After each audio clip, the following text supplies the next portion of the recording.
नवनवीन भयकथा आणि भूतांचे किस्से ऐकण्यासाठी काजवा चॅनलला सबस्क्राईब करा आणि बेल आयकॉनवर क्लिक करायला विसरू नका.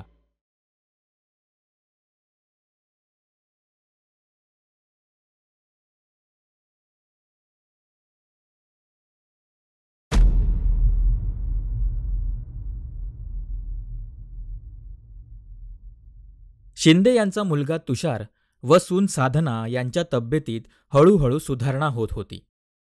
तुषार कैलासला भेटायला देखील आला. कैलास नेमकाच हरिपाठासाठी मंदिरात जाण्याच्या तयारीत होता. मंदिराच्या पायरीजवळच दोघांची भेट झाली. नमस्कार, मी तुषार शिंदे. आप्पांनी तुला भेटायला सांगितलं होतं म्हणून आलो. तब्येत बरी आहे माझी आणि साधनाचीही, हेच सांगायला आलो होतो. चला येतो.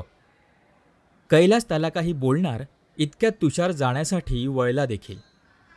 कैलास त्याच्या पाठमोऱ्या आकृतीकडे निराश मनाने पाहतच राहिला.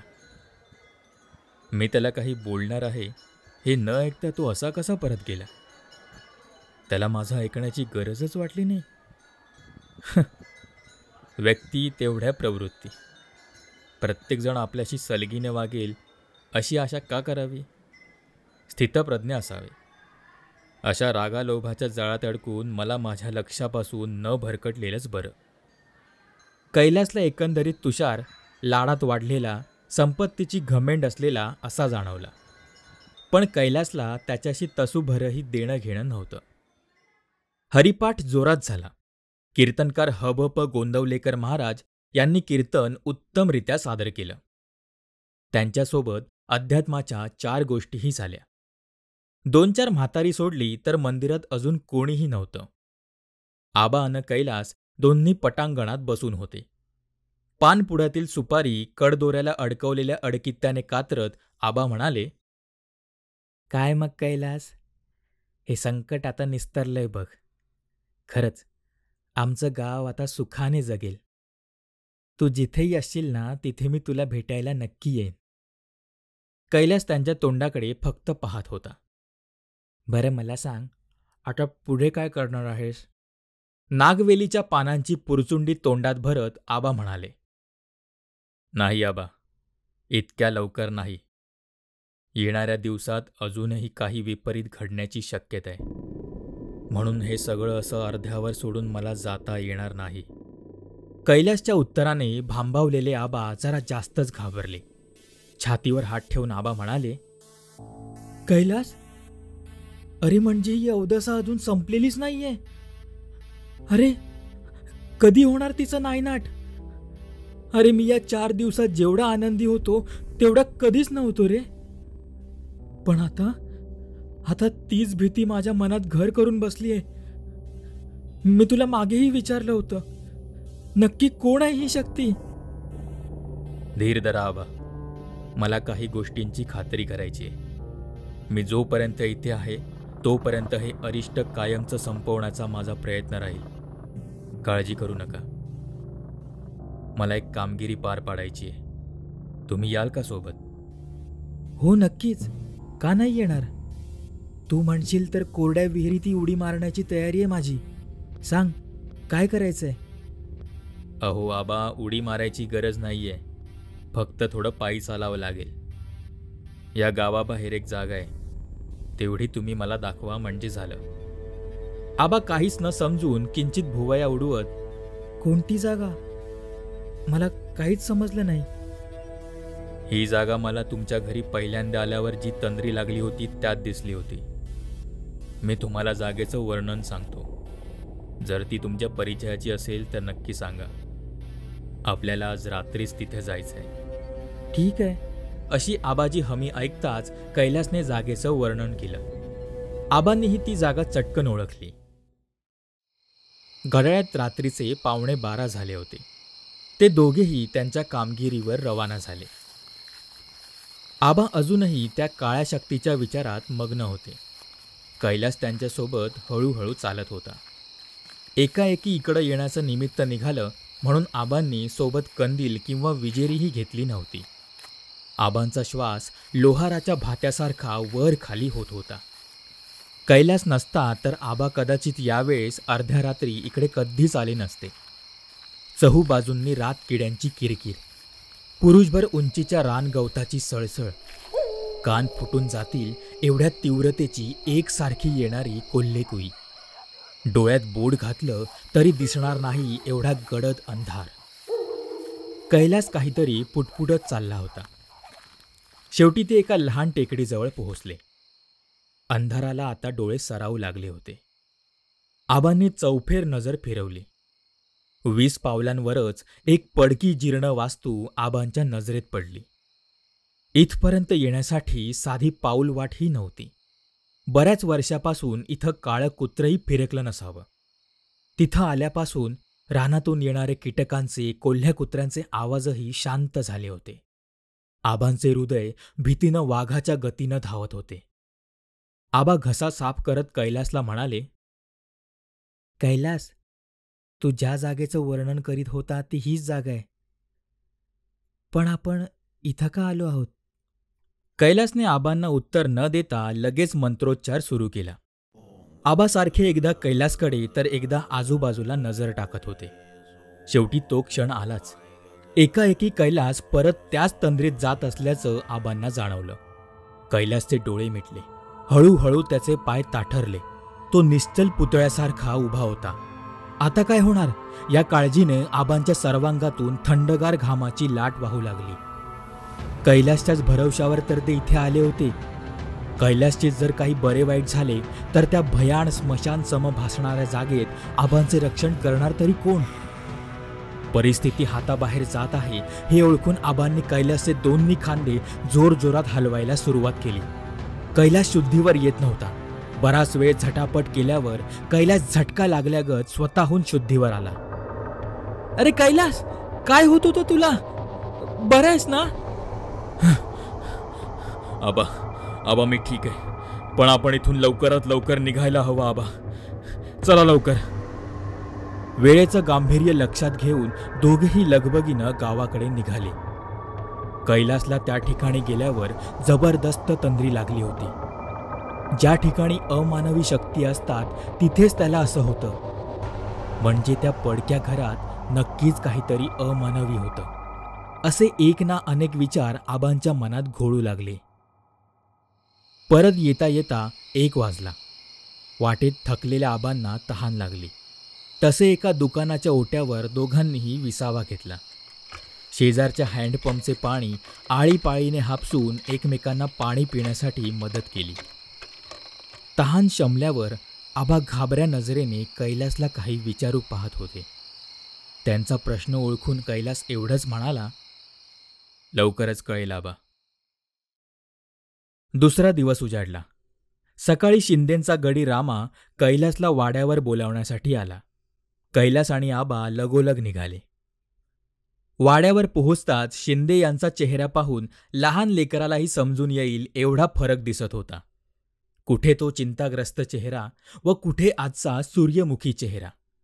शिंदे म्हणाले, ओ कैलासराव, तुम्ही माझ्या 7 पिढ्या उद्धारल्या बघा. तुम्ही या गावातच राहा, कुठेच जाऊ नका बघा. हवं तर तुमच्यासाठी माझा नदीकाठचं घर आणि माझा विश्वासू गडी रामा तुमच्यासाठी देतो. पण हे गाव सोडून तुम्ही जाऊ नका बघा. ही एक परतफेड समजा तुमच्या उपकारांची. कैलासला श्वास घेण्याचीही उसंत घेऊ दिली नाही. कैलासने हसतच शिंदेंची ही बाब मोडीत काढली. शिंदे मात्र हात जोडून त्याच्या पुढ्यात उभे होते.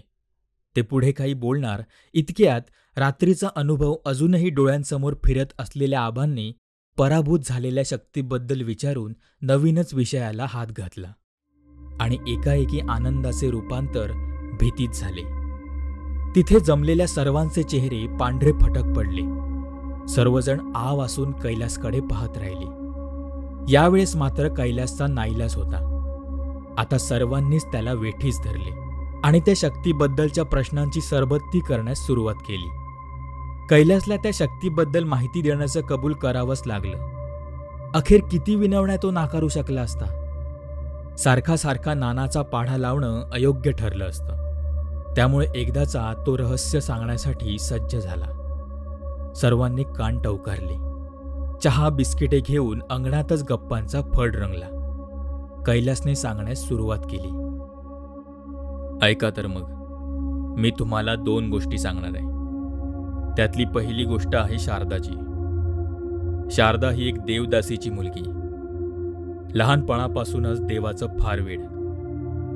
तिची आई तिला घरातून बाहेरही निघू देत नसे.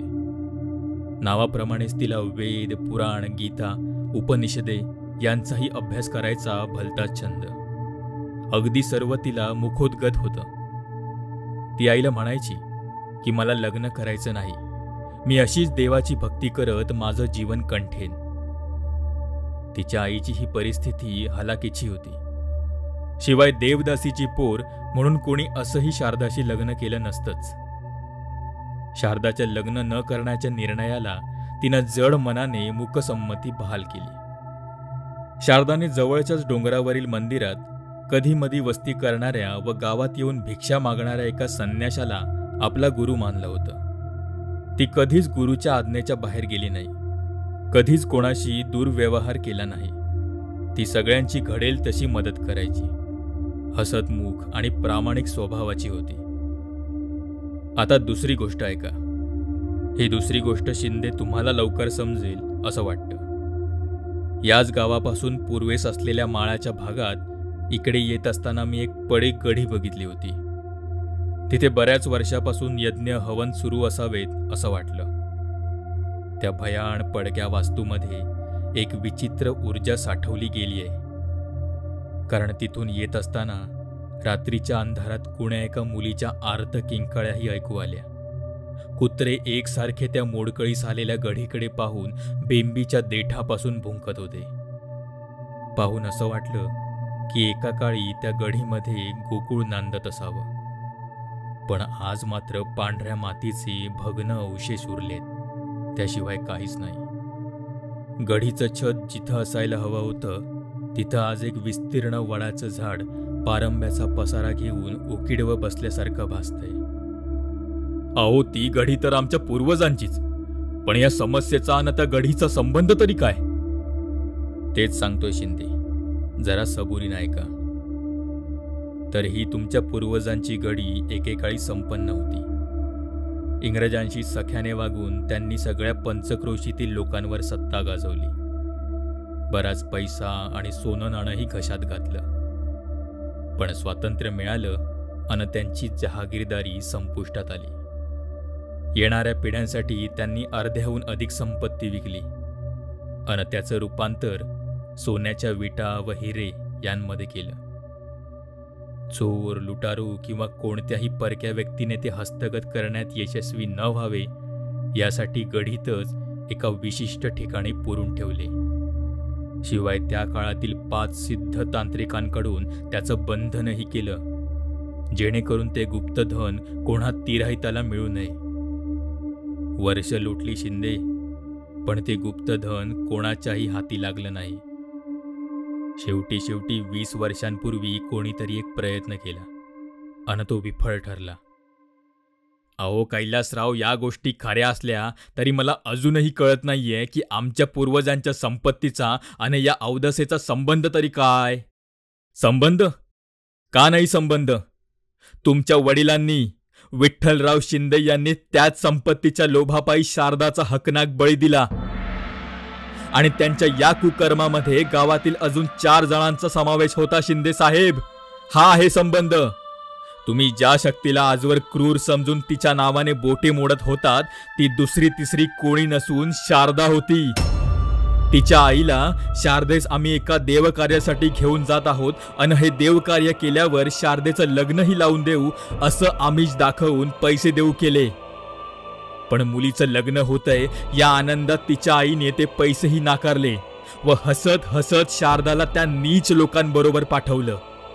शारदाचा बळी दिल्यावरही जेव्हा गुप्तधन नाही मिळालं तेव्हा त्यांनी तिच्या आईलाही जीवानीशी ठार केलं.